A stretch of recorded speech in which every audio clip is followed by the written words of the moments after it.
Dennis is a mental health counselor and professor who serves on the Behavioral Intervention Team, the BIT, and teaches a class on college success skills. He is a licensed clinical psychologist and a licensed clinical professional counselor with over 23 years of experience working with people diagnosed with psychotic disorders, mood disorders, and anxiety disorders. Dennis presents on a variety of topics, including mental illness, mindfulness and meditation, test anxiety, diversity issues, and safe zone. Dennis was gracious enough to join us today for a special discussion just for the Learning Commons staff to address research myths, stereotypes, and tips for working best with students who present behaviors that might be indicative of a mental illness or other comorbid disorders.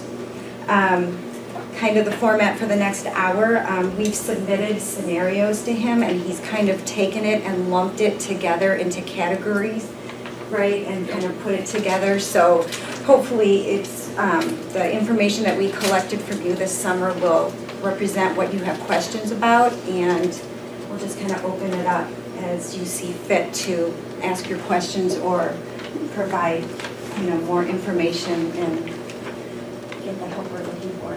Yeah, absolutely. I really wanted to tailor it according to what your needs are, because your needs might be, slightly different from what, a faculty here at COD might have in their classroom, or a different office on campus. So, and I wanted to make this as informal as possible and interactive as possible. So feel free, I'm not going to get, annoyed or whatever.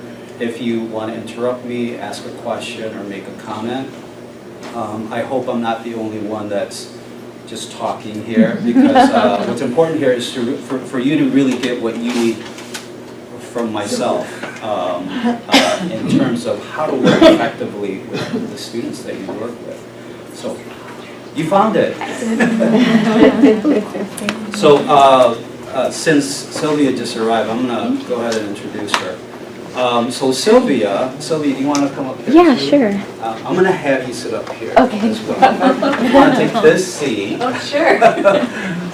So Sylvia Donatelli is our new mental health counselor. She has a PhD in counseling psychology also, and she's also a licensed clinical psychologist, coming from Triton Community College. She was a counselor there for about 6 years, and she had also worked at Harper College in their psych services, working with clinical psychologists over there. So very, very happy that she's helping out with the mental health needs of our students. And I asked her to join me today. Cassie, I didn't tell you about that for serving Prop 2. In case, given her wealth of experience, she might have a different perspective in terms of, some of the responses, regarding some of your questions with students. So, all right. So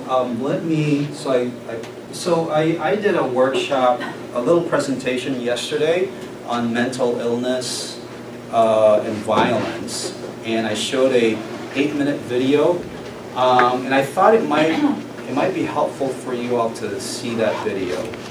Would you? Otherwise, we can skip that part. I just thought about it sort of last minute.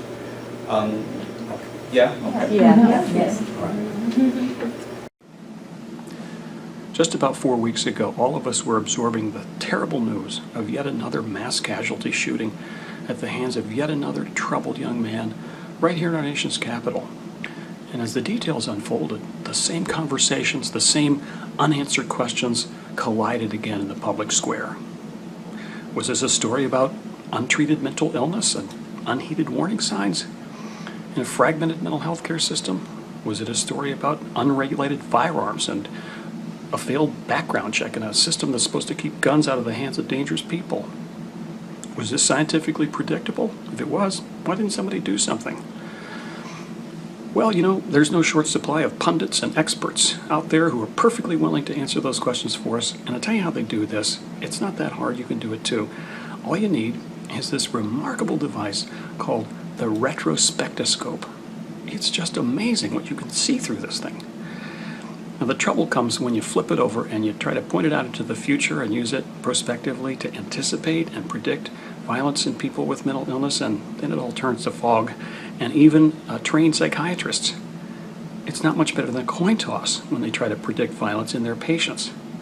Well, if it's that unpredictable, doesn't it make you wonder, does mental illness cause violence? That's the question, isn't it? And I can answer it for you. The answer is it depends. It depends on three things, at least. What do we mean by mental illness? Do we mean the major diagnosable psychiatric conditions that impair reasoning and perception of reality and mood regulation, like schizophrenia and bipolar disorder and major depression? If we do, there's a pretty weak correlation there with violence and mental illness. But maybe it's this whole complex picture, this panoply of maladies of personality and behavior, from addiction to psychopathy and the psychological sequelae of trauma and explosive anger, all of that. And if that's what we mean, well, lots of people who commit violent acts meet criteria for some sort of psychopathology. And we could even say that in some cases, violence is pathological in itself. And what a healthy-minded person would do a thing like this. And what do we mean by violence? Anyway, are we thinking about bar fights, intimate partner violence in the domestic sphere, or mass murder-suicide with a firearm? And by the way, suicide accounts for more than half of all of the firearms-related deaths in this country. Well, maybe it's all that, and maybe it's this other, big picture of all kinds of violent acts and aggression, some of it culturally sanctioned and motivated by ideology and religion and politics and all this. And are these things more similar than they are different? And what does that mean about violence and mental illness? And finally, what do we mean by cause in the question, does mental illness cause violence? Maybe it's really straightforward like this, if mental illness at time 1, then violence at time 2. Like some sort of chemical reaction you could reduce to a mathematical equation. Well, if that's it, the answer is no. There's just too many people with mental illness who are never going to be violent, and there's too many people who are violent who aren't mentally ill. But maybe it's something more like this, more complicated, like these dominoes, where the mental illness and violence are embedded in this complex causal system with all these precursors and co-determinants from the social environment to genetics and all of these intervening variables, interaction effects and mediators and moderators, and like substance abuse and access to lethal means. And if that's what we mean, well, yeah, mental illness causes violence. Sometimes, surely it does, but the dominoes aren't lined up like, we can be sure they're going to fall. Sometimes they do, sometimes they don't. And sometimes the people with mental illness are violent, and that's not why. Maybe they just, had a terrible traumatic childhood, and they live in a terrible neighborhood, and they drink too much, and they hang out with unsavory characters. So it's complicated. Did you know that 60% of the adults in this country believe that people with schizophrenia are very likely to be violent? I mean, if you came from Mars and you learned everything you know about schizophrenia by watching television in this country, you'd think that every single person with schizophrenia was a homicidal monster. That's unfortunate, but why does it matter? It matters because this idea in the public mind determines action. We act on what we believe, so if we think people with mental illness are dangerous, we're going to fear them, and we're going to reject them and support public policies that restrict their liberty, even if those policies aren't particularly effective or fair. And in the end, we might discriminate against people with mental illness, in the distribution of all the benefits and resources and rights in our society. And there's a big disconnect because, scientifically, we know that only about 12% of people with schizophrenia are violent. And that's maybe just some minor act like pushing or shoving or slapping somebody. If we want to talk about what people are really worried about, homicide against a stranger, well, that's about 1 in 70,000 people with schizophrenia, so 69,999 are not going to do this. Now, substance abuse really does increase risk, but if you factor that out, the absolute risk of violence in people with just mental illness is about 7%. The relative risk is maybe 3 to 1, so comparatively they're more violent.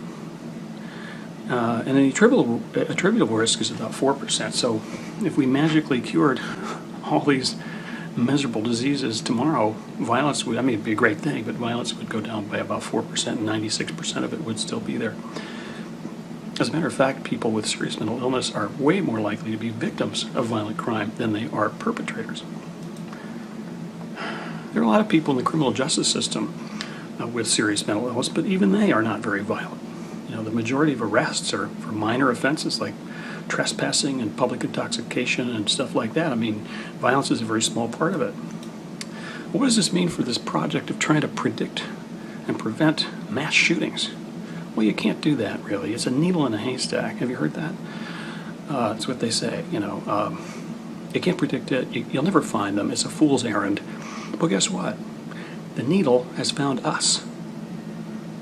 So let's look at it. Let's pick it up to the light and look at it through our interdisciplinary lenses and see what we can do. Let's try to find the haystack in the needle. Look at these characteristics, and you know, there's a lot that we could do. What if we got upstream to prevent the unpredicted? Attack some of the social determinants of violence, try to have healthier communities with fewer kids exposed to terrible trauma and, you know, growing up to be perpetrators. And what if we also provided evidence-based treatment to people with mental health problems and substance abuse problems in a timely manner? And what if we also did a better job in limiting access to lethal means, like prohibiting firearms from everybody with a history of violence, even a violent misdemeanor? That's a lot stronger predictor of violence than mental illness is. And I think if we did all those things, we would live in a much less violent society. Now, there's not going to be some big headline in the New York Times tomorrow that says, improved mental health care system prevented mayhem on Thursday. We wouldn't know that, but why would it matter? So I think there's a couple of myths that he debunks in this video, and that is one is that there is no relationship between mental illness and violence. There is a relationship, after all. However, the relationship is a weak one. It's a very weak correlation. We know that statistically, but there is a relationship. There's a higher chance that when you compare someone with mental illness versus just the general population, they're three times more likely to exhibit violence compared to the general population. However, it's a very small portion, right? So when we look at the violence as an aggregate, only 4% of total violence can be attributed to mental illness. So, like he says, if we cure mental illness, let's say the original mental illness, we still have to account for 96% of the violence that exists. That's a lot. So the question is, why do we focus so much on mental illness when it only accounts for 4% of total violence? I like this video because of that, because I think it challenges some of our assumptions about mental illness, and I think it attempts to and does a good job in, I think, making us consider some of these questions and looking at mental illness a little bit differently. So I hope it does that for you. And if you have any questions specifically about some of the things that he said, feel free to do that during this presentation. And again, I want to repeat, I don't want to be the only one just talking, or myself and Sylvia. I want this to be as interactive as possible.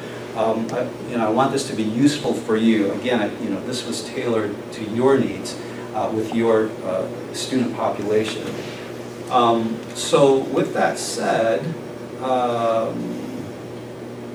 one of the things that I had a question about, so the question that I was asked when Cassie first approached me was, what can we do to help our students? And whenever someone asks me that question, my answer is always has to do with what is your role, right?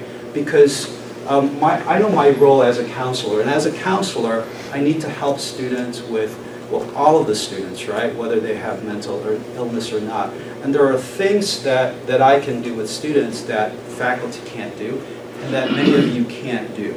So your role really defines what those parameters are. And so I'd like for you to remember that. And Natanya Montes, who is our new Associate Dean over at Counseling, she and Tamara McLean in admissions have this slogan that says, "Stay in your lane," to help all of us really, not only us in counseling and advising or admissions, but really help us to be able to work together collaboratively while being clear about our roles and responsibilities and what those lines are. So I think that helps a lot.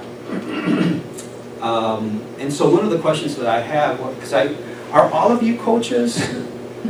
Some are tutors. Some are tutors. Okay, so Cassie, you probably answered that question, and could someone explain to me what the difference is? Because students probably have that same question. If you sit down with a tutor, it means that that person has taken the class that you're having questions about. Okay. And so it's just more precise as far as material, and the tutor knows the material. The coaches, we're kind of all around, where the student comes in and we apply the same kind of strategies and skills regardless of the content or the class or the assignment. So, but with regard to what we want out of you, I don't think it matters that much. I think what happens with us is that students are in classrooms, at least for coaches, and they're having difficulties. And a lot of times we'll get blue card students where they said, my instructor said, come and see you. So our backstory understanding is that the instructors are kind of saying, here, this person needs help that they're not getting in the classroom. And maybe they're not getting it in the classroom because the classroom's not designed for their particular situation. And so then we have them come in, and my biggest just feel bad is when someone will come in and say, you know what, I'm just not able to do this. Everybody else can do it, but I can't. And they kind of get down on themselves, or on the other hand, it's that frustration. But to me, the hardest person to work with is the one that knows that they have a disability, Okay. and are so frustrated by it, but have no idea what to do with it. And because we have some people that have a harder time understanding or comprehending, but they're okay with it. But then you get the ones that understand that everybody else in the classroom is succeeding, but they're not. And so then, to me, that was a question that I was wondering, is there a way to help that person get over the frustration? Yeah, so going back to my original question, I wanted to know, because I think there's an overlap with what you're doing and what we do as counselors. Some of the things that I do, you would probably call coaching or advising students. I don't tutor them on the content of their classes, that's not my role, but I help them to be successful. I'm not always talking about mental illness. I'm not always helping them reduce their anxiety or cope with the symptoms of depression. I'm helping them maybe with time management. A lot of you talk about that. Organizing their schedules so that they're able to accomplish things. So I think there's an area in which we would probably overlap. And so that question kind of gets into perhaps that area where there might be an overlap. And then so the question is, well, how far can we go before it gets into the area of counseling? So I would say, so to answer that question, let me go to so what I did was, I don't know if you all know, but I got a list of different scenarios, because I had asked about what are the specific problems and situations that you all have here that is causing you to want me to come and talk to you. And so there's a list of about 14 scenarios there, and I was looking at it, and I kind of saw some some themes and patterns there. Some of them are very similar. So I started to just put them together and organize them. And this is just the way I did it. If you look at it, you would probably organize it in a different way. So some of the things that you deal with are students that they're getting emotional, right? Their emotions are escalating while you're meeting with them, while you're helping them, right? And then they can begin to exhibit different behaviors as a result of that escalation. The other category would be just inappropriate, offensive behaviors, or things that they would say, and then I put just other issues. So, and if I don't answer your question directly, could you remind me? I'm going to try to answer it. I don't know if there is an answer. Because I forget too. So one of the scenarios, I think it's number 13, Cassie. Crying. You have crying students. They're overwhelmed with stress and anxiety, probably because they have a deadline. Probably because they have a disability, and it could be, a mental, it could be anxiety, and that's being triggered in that moment because of the circumstance, which is, I've got this deadline, I've got this disability, so I don't feel very effective in kind of facing this challenge, and now I'm really nervous because I don't want to get a bad grade. And I want you to help me with that. So you're like, okay, I'm just a coach, I'm not your counselor. So what do you do with that, right? Here,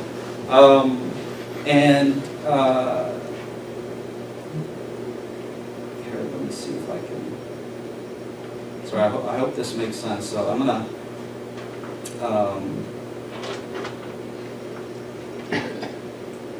I would just add something Yes. about tutors. We do a lot of, I always talk about tutoring sessions as being part, like the focus is supposed to be educational, academic, but of course students come in and they want to vent and they want somebody to listen to them and they can be very frustrated. So we do a lot of active listening and also trying to help them with time management, organization, stuff like that too. Right. I think that differential between coach and tutor, from what I know, is kind of unique to what we do here at COD. A lot of other learning centers, those would be one and the same, pretty much. So I think that's a differentiation I feel like I do a little that of we each. use. Yeah, that's something that we use here maybe more. So, the tutors do a good amount of that as well. Empathizing is something we talk about a lot, so.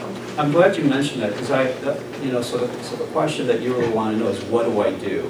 And so that's one of the things that I actually recommend. Because you're never going to be a counselor. And I don't recommend that you try to be a counselor, right? You don't have the training. But you can all practice active listening, and I'm going to talk about that a little bit. So let me do it this way, because I'm looking at the time, and there's 14 scenarios. Tell me if this is okay. I'm going to read to you the different problems, and then I'm going to talk about what you can do as a sort of like an overview. And then we can talk more specifically about the scenarios, because you may have specific questions about that. How does that sound? Is that okay? All right. Yeah. So crying is one. Self-injury could be another. There was a scenario about someone, self-harming or self-injury was reported, or they're exhibiting, bleeding, Tics, scabs, picking things, pulling hair. That's number 7. Some of them can be resistant or combative, I think, or they don't want to be there, right? They have to do it, maybe they feel forced to do it, but they really don't want to be there. So there's some resistance that you have to deal with. That's always very difficult, by the way. Faculty have to deal with that. Counselors have to deal with that as well. We have students that are mandated to meet with us. So some of them are gonna be hostile. So we have to learn how to sort of deal with that. Raising their voice, being disruptive, throwing things. There's a scenario, number 3. They're angry, they're frustrated, they're loud. That's number 8. And out of stress and self-frustration. They might get down on themselves, calling themselves stupid or whatever. They could be cursing out of frustration. Again, they don't want to be there. And then inappropriate behaviors, racial slurs. They may or may not know that that's okay. I mean, I'm not sure. So that can be a challenge. How do you address that? And then other issues, some students use the meeting with you as for their needs to socialize. Maybe they're not getting that in other ways, right? They just like hanging out with you maybe because you're nice to them and you help them. Maybe you're pretty successful in helping them with their class. I mean, who wouldn't want to go back to you? I would. If you're nice to me and friendly and you help me get a good grade, I'm going to go back to you. I'm going to talk to you some more. Or counseling needs. Maybe they see you as a counselor. Maybe they're afraid to see me. And because they're able to vent and you listen to them. It, kind of makes sense. Some come in with learning disabilities. They can't comprehend what you're trying to explain because maybe they're limited cognitively, or they get really rigid in their thinking. They're not able to sort of go outside of that. Or they might be in a class that's sort of above them. And how do you address that? How do you communicate something like that? And there's a scenario about medication as well. So, all that together, what you can do. One, thank you for mentioning active listening. So, it's really about, I think, showing compassion and empathizing, right? Because really what's happening is that your students are suffering, right? We may not see it as suffering, but they are suffering. They're suffering because they're experiencing stress, anxiety, feeling overwhelmed, they're frustrated. Even if they're angry, that's a form of suffering. And with a little bit of empathy, empathy is kind of putting yourself in their shoes and trying to understand what it's like for them. To be in their shoes, to take this class, to have this disability, and have very little time to understand it and to do well. Because the consequences might be pretty bad, right?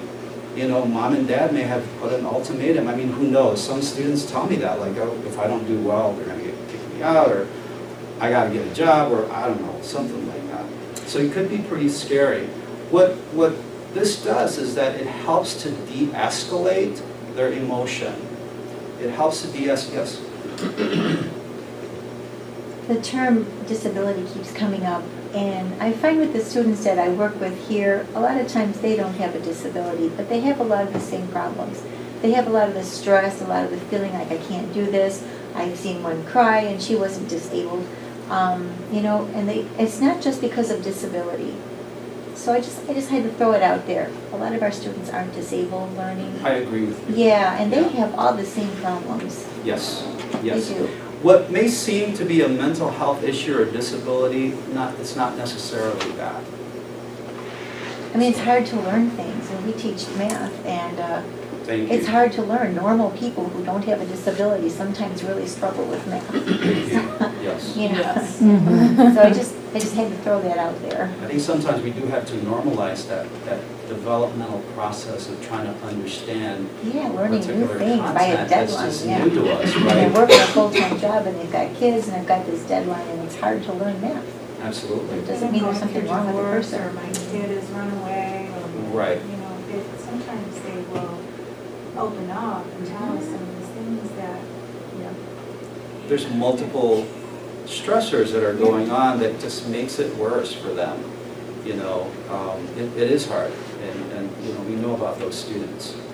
But it de-escalates the emotions, and it lets down their guard. They're more likely to talk to you calmly and things like that. So how do you do that? Active listening. What's active listening? What's active listening? That's when you keep saying, I know what you're saying, right?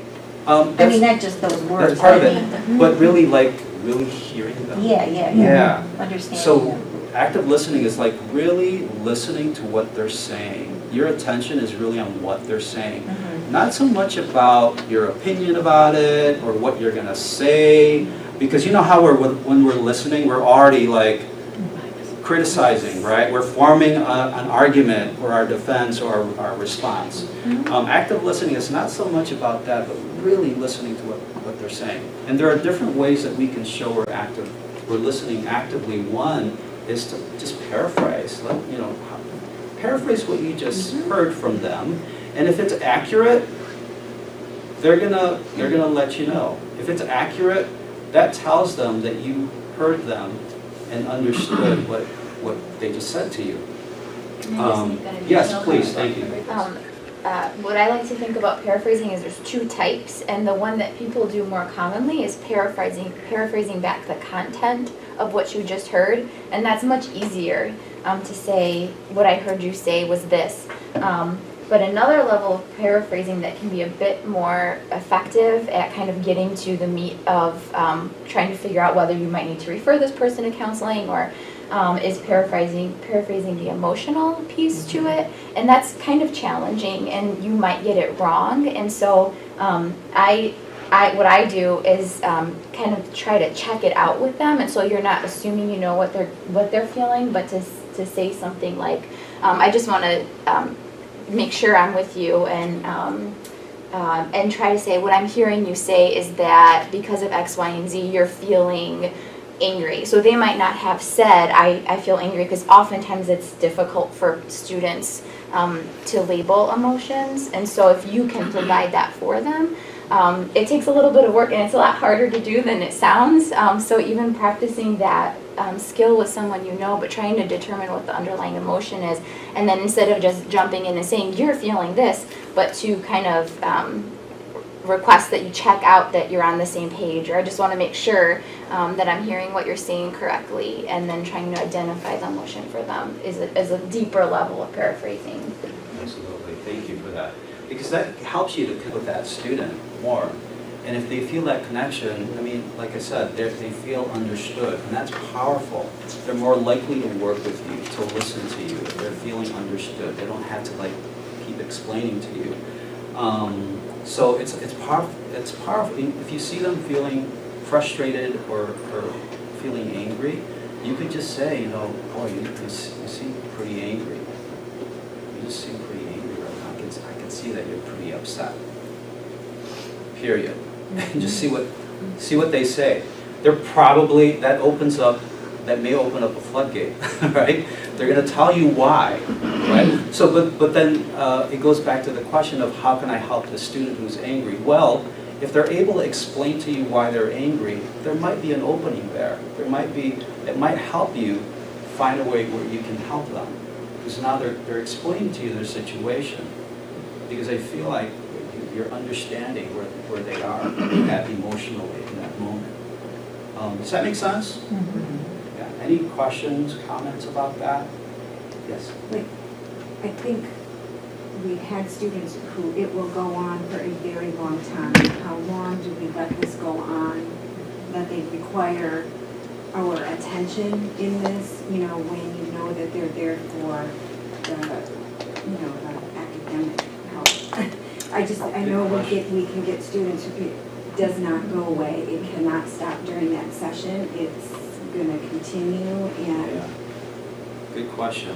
So I would probably say, and feel free, I'm sure you all have different ideas how to, kind of cut that student off.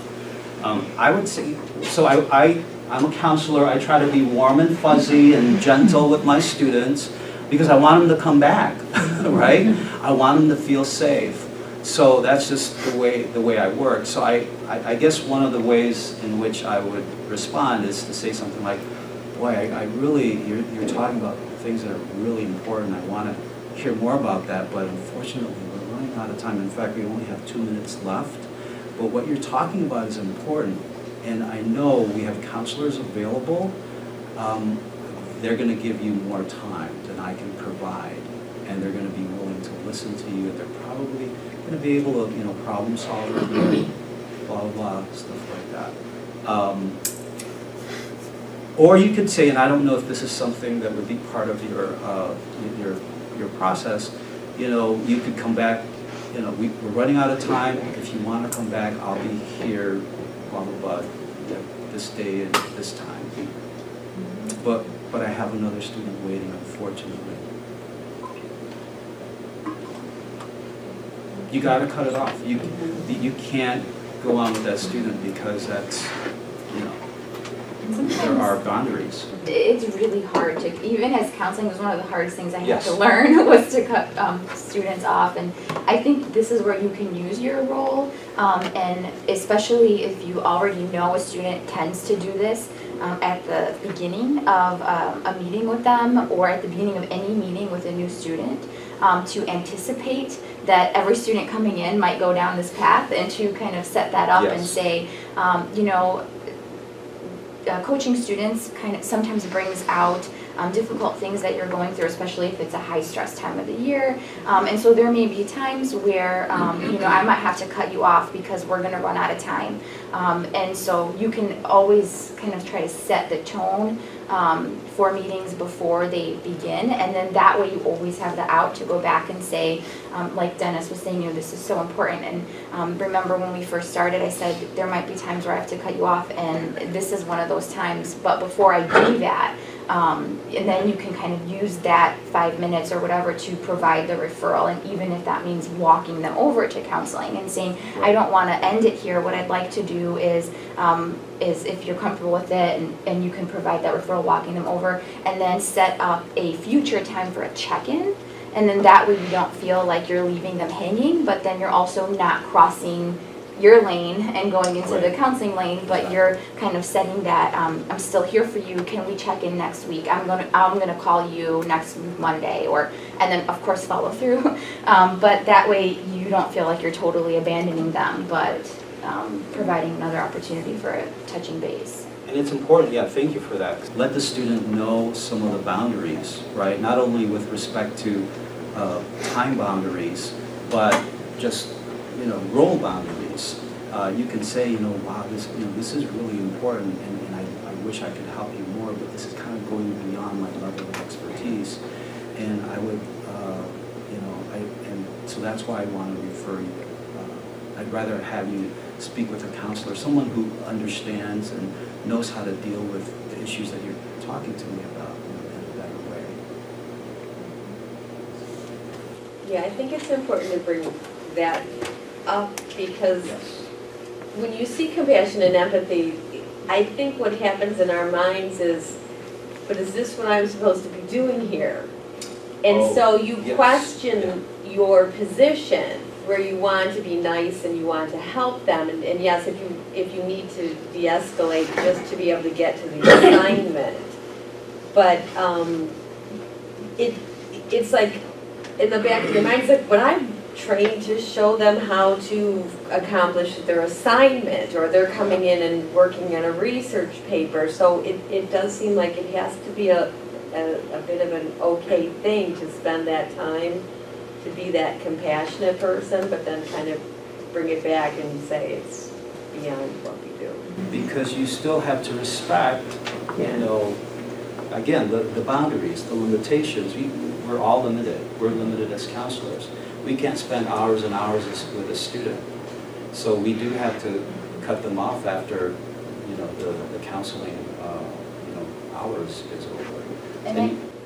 I think it's totally fine to say I'm not an expert in this, and you can even use your subject, your content as an example and say, because I'm concerned, what you're saying sounds like this, and because I'm concerned, I want to make sure you're getting the best help that you can. And I'm not the person to give that to you, but come back to me when you need English help, you know, and so, and kind of using what you are expert in, and then just normalizing the process and saying, you know, I've had other students come to me with similar issues, and they found help in receiving counseling, or I know that they went to the counseling center here and said it was helpful, and so kind of using maybe previous examples, no specifics of course, but just stating something like that can help kind of take it off you and make it a little bit normalizing the counseling process.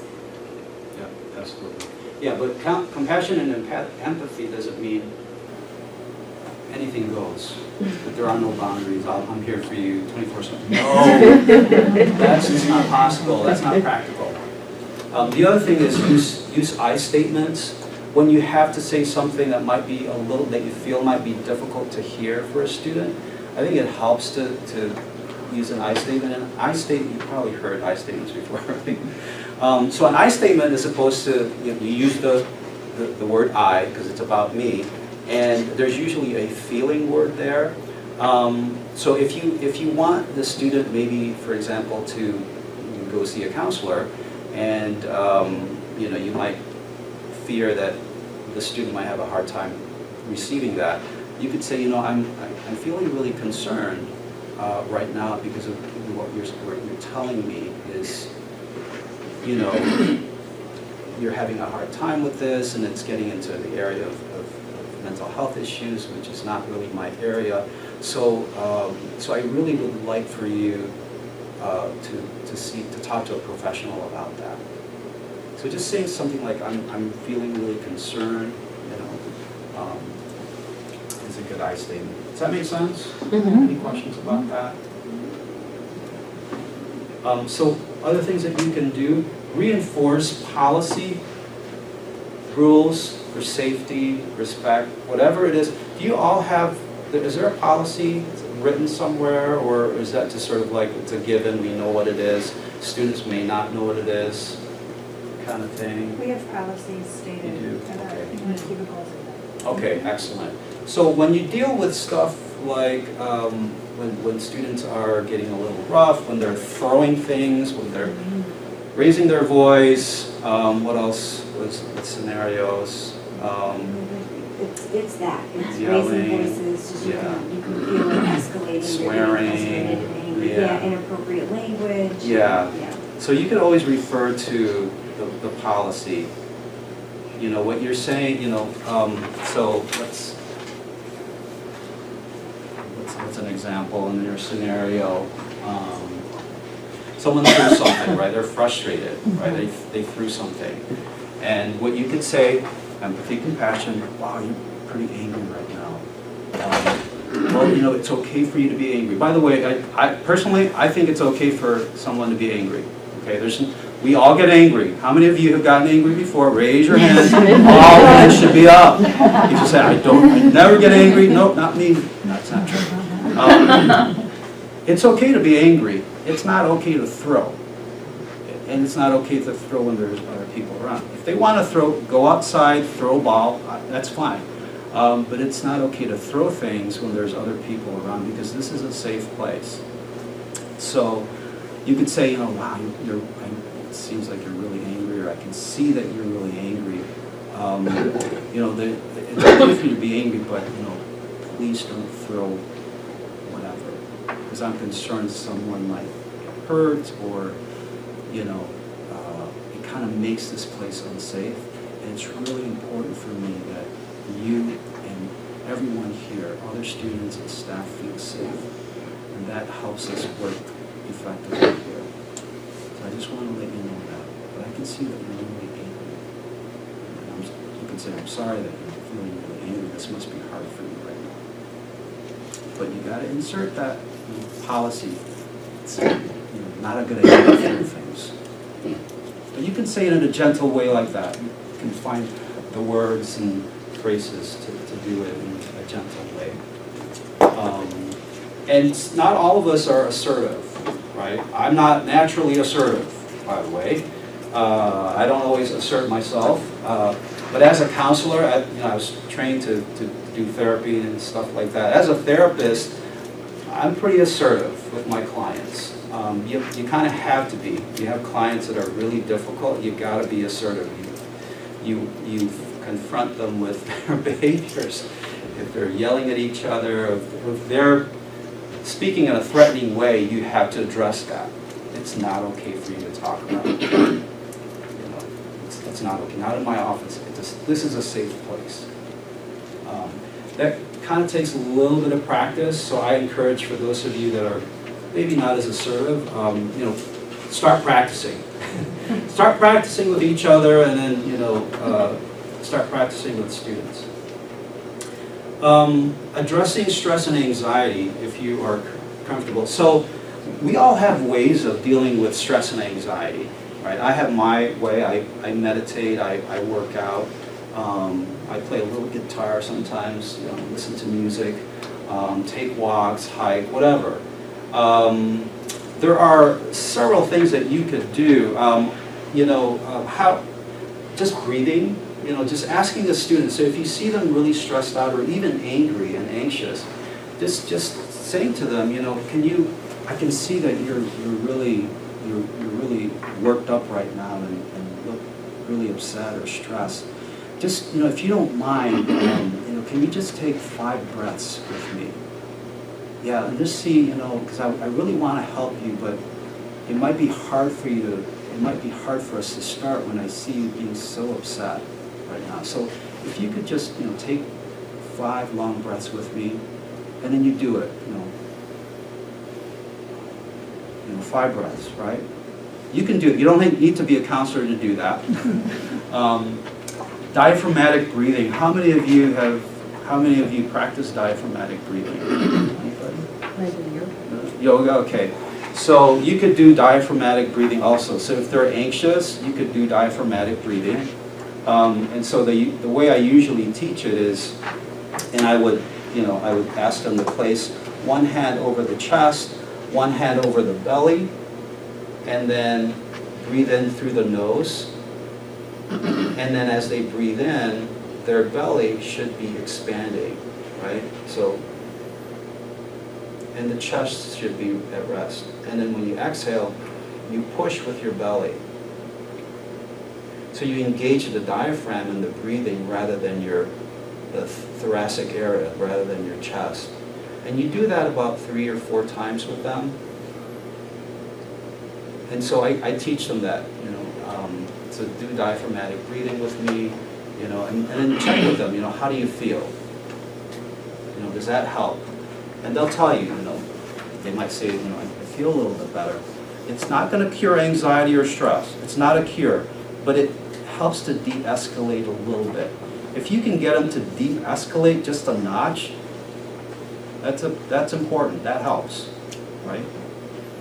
Also progressive muscle relaxation, So, you can say, so just tighten your fist, like really tight, and just hold that for 5 seconds. So 5, 4, 3, 2, 1, and just release.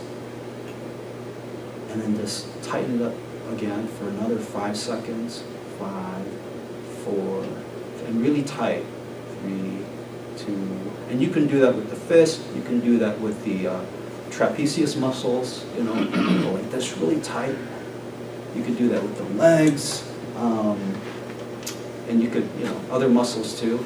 And that helps also to relax physically and also emotionally. It helps to de-escalate the stress, the anxiety. And you can do that. You don't need to be a therapist or a counselor to do that.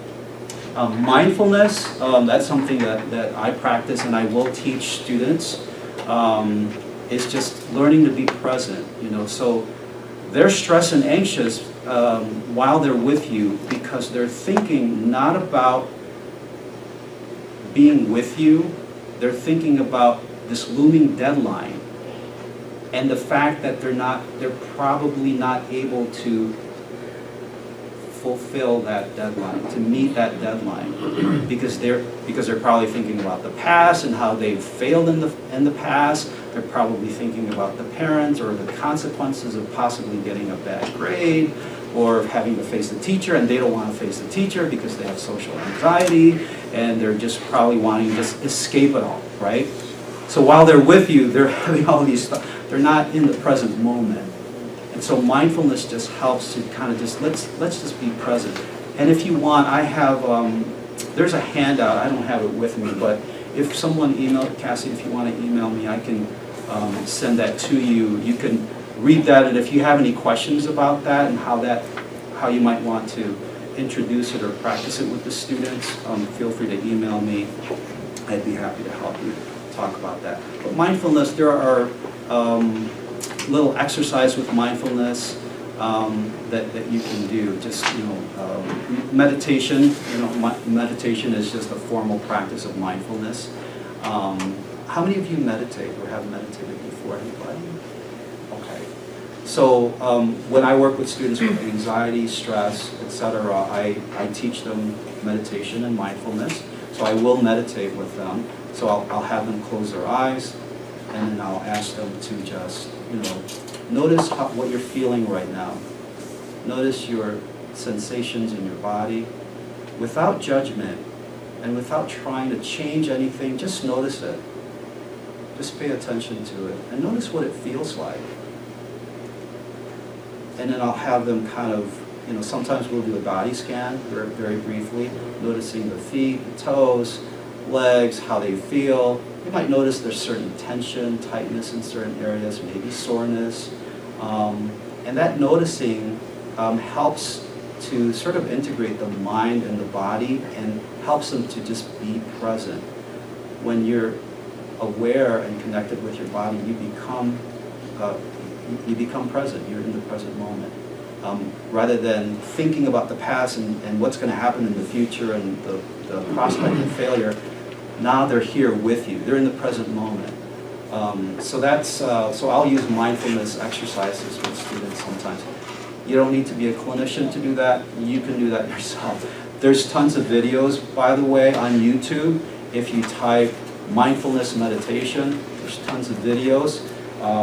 Guided meditations, they run from less than a minute to over an hour. There's a lot of really good videos out there. And if it really is beyond you, please, like Sylvia said, refer to counseling. There are situations that's just really just beyond you. So, tell the student to come see one of us in counseling. And then sometimes the situations do escalate, and you need to call maybe the police, right? They're just violent. They're just really too aggressive. And if they are, don't even, call someone. If you can't call the police, I like this area because it's open. People know what's going on. You can hear, so have someone call the police and let the police intervene. Or you might have to, report it to the BID or whatever the case may be.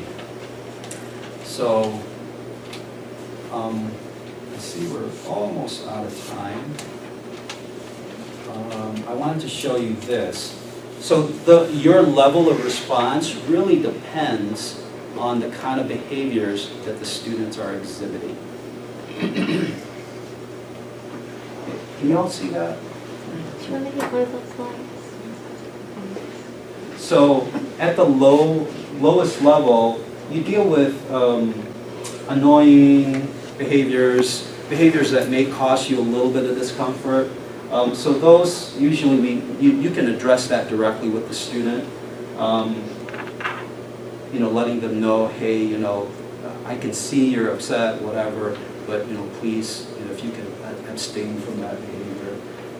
Sometimes it can escalate and it becomes a student conduct issue. Maybe they've come in before and now they're repeating the behavior. So you may have to do a referral. And then sometimes it escalates to threatening, concerning behavior, and you need to do a BIT referral. And if it's really imminent, then you call the police. So it depends on what the level of behavior is. That type of behavior determines your response.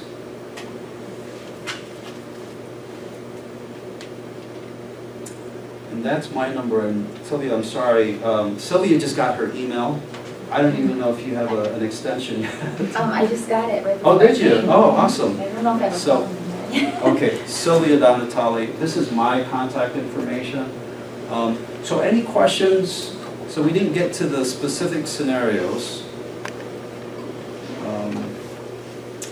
Yes, ma'am. Could you please advise how, it was briefly mentioned, but how can coaches sensitively, what can they say to a student if they are doing something that is not hygienic during their appointments?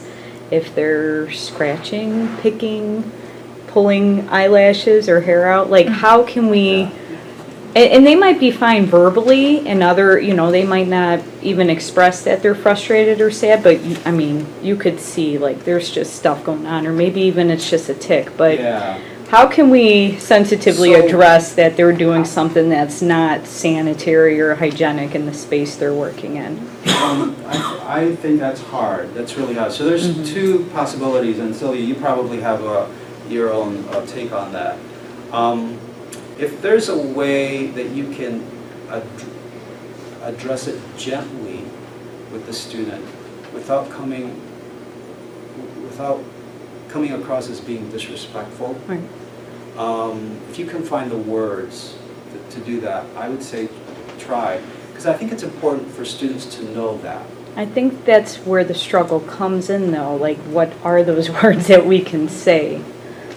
So I would probably say, I notice you seem upset, and I notice you're beginning to pull your hair, and I'm just getting concerned that your level of maybe stress and anxiety is going up, and I don't know. I'd really like for you to see a counselor because I'm worried about you, and I want you to be successful. So it is okay to address the behavior, because I think that that's Absolutely. probably been Yes. one of the things that some of the coaches have struggled with, that we don't even know if we should I would point it address out or, okay. I would address it for a couple of reasons. One, they may need counseling, and number two, they may not be in counseling already. So if you're not going to be able to be the one to refer them, who's going to do it? So we need to be able to let them know there are resources here, because they could benefit from those resources. And I was just going to say something very similar, and even if it's not quite going into that counseling referral yet, just noticing and stating observable facts. Sometimes students don't know they're doing it, and it might be just a nervous tick, and so just stating very plainly, or I notice you pull on your eyelashes when I ask you a question, and you're thinking, did you know you do that, or is that what's that about? And so sometimes they might say, oh yeah, my mom always tells me to stop, and I'm trying to, and so sometimes it's more harmless, and sometimes they might not realize they're doing it. And so and I always take that perspective, like you said, who else is going to tell them? And so sometimes that's what makes it hard, and it's hard for us counselors as well. But if you think of yourself in that position and saying you're actually doing this student a service by drawing attention to it, and I think saying it very plainly like that, or even owning something that you might have done similar, it might not be as unhygienic, but I pick my hands. I do this all the time. I've probably been doing it this whole time. And You too? Yeah, and so I play with my nails all the time when I'm nervous, and it took a lot of work for me to calm that down. And so sometimes sharing a small piece of yourself that you feel comfortable sharing just shows that it's okay to be vulnerable, and it doesn't have to cross a line of being TMI or anything like that, but it just helps put the student at ease. And so it kind of gives you a little bit more of a gauge on, is this a very serious behavior? Do I need to refer to counseling, or is this just a nervous habit? They've been working on it. They might even say, I've been going to counseling, and then so it kind of gives you a little bit more information to then take a maybe more serious step at that point. But I think it helps a lot just to be a mom in this kind of situation. Yeah. I mean, if their student is sitting there picking their nose or picking at a scab or something, you don't have to say a word. I just pick up the tissue and I hand it to them. Or I pick up the hand sanitizer and I hand it to them, and they know what I'm talking about. I don't have to say a word. Or if they're like, pulling their hair out or pulling their eye, I say, I say, how long have you been here today working on this math? 3 hours? I said, why don't you take a break now and go take a walk? I tell them to walk the big. I say, go this way, come around, and come back. Climb the stairs, go to the next floor. Just walk until you get calmed down, and then come back. I mean, everybody, just because they're nervous and upset or tired, doesn't have to go to counseling, do they? I mean, tissues and take a break, No, they don't need to go. And regarding if they're thinking, you could say, oh boy, it looks like you need a Band-Aid. Let me go get you a Band-Aid, because I'm just worried. I see a little bit of blood. I'm sorry, I'm just a little squeamish. I'm going to get you a Band-Aid right now. I don't like to see students with blood or whatever. Yes. If you do feel like you need to say, maybe, would you like to see a counselor or something, what's the best way for us to then get them to you, or, to just look up a number and say, here's their phone number? I feel like, should we be doing more than that? If you can walk them over, that's probably the best way. And when we get to counseling, what do we say? You Because could then you're say, standing there, there's other people around. yeah. This You know, person right. needs help, here, take Yeah, it. Yeah, it depends on how busy we are. How do you Sometimes there is a gently- line, No, How do you and there's gently been lines say? the last couple of days. How do you Um, communicate that without embarrassing the person? Yeah, so if there's no line, ideally there's no line, and you can just tell the staff, hey, I have a student here that I'd like to see, maybe dealing with some personal issues. What I'm trying to implement is there's a form that I would like students or even faculty and staff to fill out so that they don't have to verbally explain it. We're also renovating the counseling area, so there's a little bit more privacy, so not everyone can hear who are waiting to see a counselor. But the form can also deal with the confidentiality and privacy issue that talks about, why are you here? Is this sort of an emergency? Blah, blah, blah. If you fill that out, the staff will look at it and they'll know to refer it to a mental health counselor or, to another counselor. Or anybody, so anybody at that desk, if I said, I need to refer this student to a counselor, do you have a form we can fill out? Correct. Would be a good way to. Correct. We Bring up haven't the yet subject. implemented that. They don't know about the form yet because it needs to be approved yet. So, sorry. So we'll just hope I'm nobody jumping ahead. So we hope nobody comes in before you have the form. Oh my gosh. Yeah, so hold off on your students, tell them to wait. But you can also email us and you can call us directly, myself and Sylvia. Let us know in advance. A lot of faculty and staff will do that. Hopefully we're available. We also have slots in our schedule that are called red flags. So even if you don't have an appointment, those slots, they're usually half hour at a time. They're designated for situations like that. Students that don't have an appointment, it's a personal issue, it's a little urgent or, crisis, in quotes, crisis, or a student in distress, right? And so you could ask, could we maybe have this student, be put in during that red flag time? Or could it even be where you're just accompanying them to the counseling and saying, this is where it's located, they'll be able to help you and then step back, so you're not feeling Sure. like it's on you to present them, it's Correct. just giving them the information. I Depends on their encourage, anxiety level.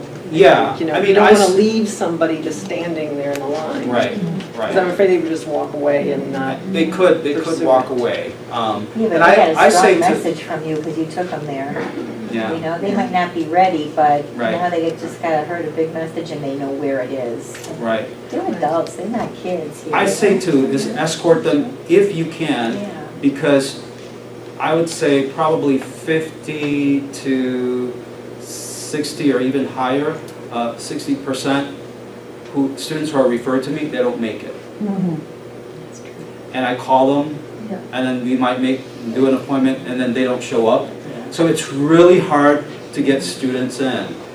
So I feel But like once you make that have them- connection, if it's an ideal situation where I'm just so happy to be available, and you bring a student, I'm like, oh, hey, how are you? Yes, come on in.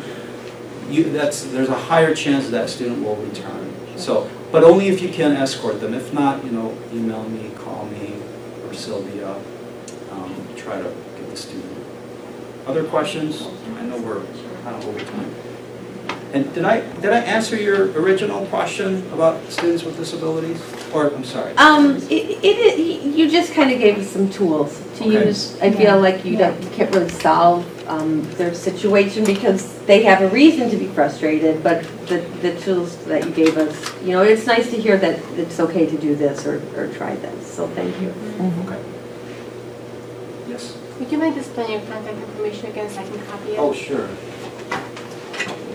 I'm sorry to keep us longer. I'm wondering if sometimes we are dealing with medications that people are on Yes, versus. yeah, you could. Okay, so I don't know if that's, not that we would match human to medication, but in any way is that, sometimes that's what I feel I'm dealing with, and am I?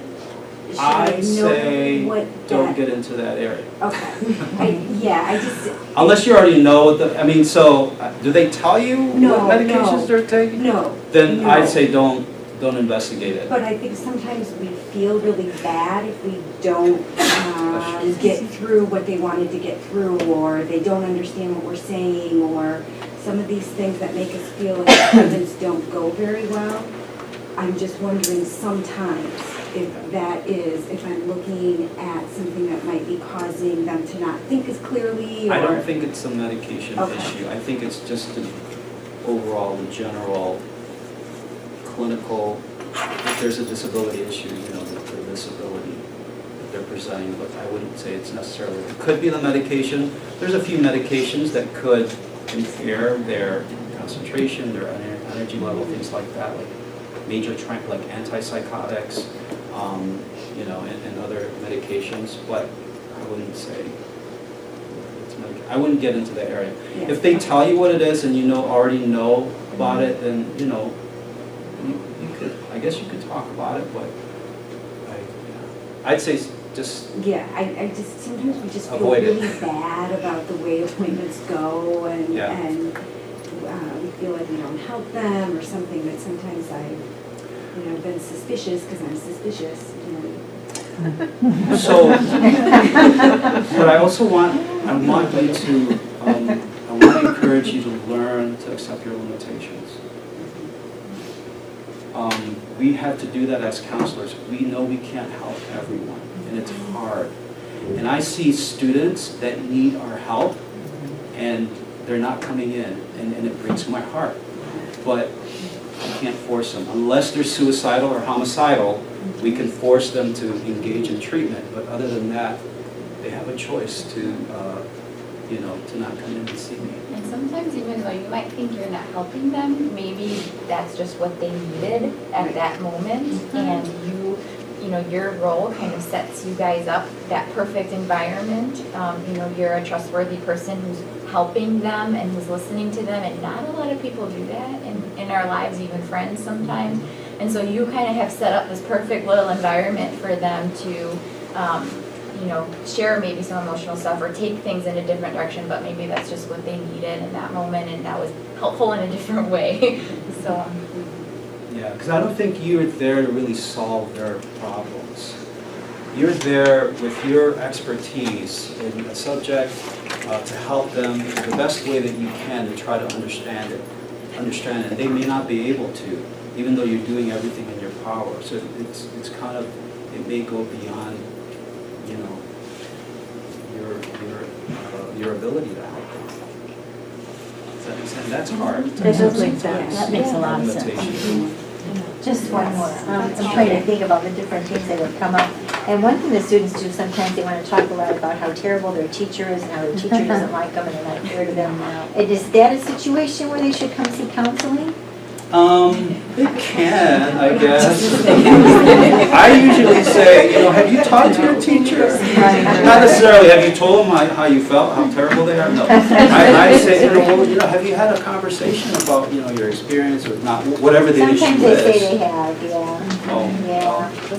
I just And kind then of I shut said, that have you talked to their conversation down, teacher? because that's Have you talked to their not teacher? I'm saying office hours are not that scary, and here's what happened when I first went to office hours, and just trying to share experience, because it is hard. They're intimidated, don't worry.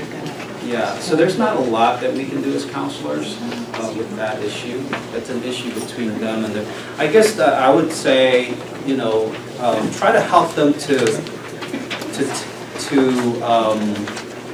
take accountability for that. Because they are, they're paying for a class, they're not happy with what they're getting, then, what can they do in their role as a student to be able to get what they need from that professor? And if a conversation is not helping and they still need something, maybe then it goes up the chain, the dean, or because we don't have associate deans anymore in academic affairs, so maybe the next up is the dean, or the chair. I think we have chairs, maybe the dean.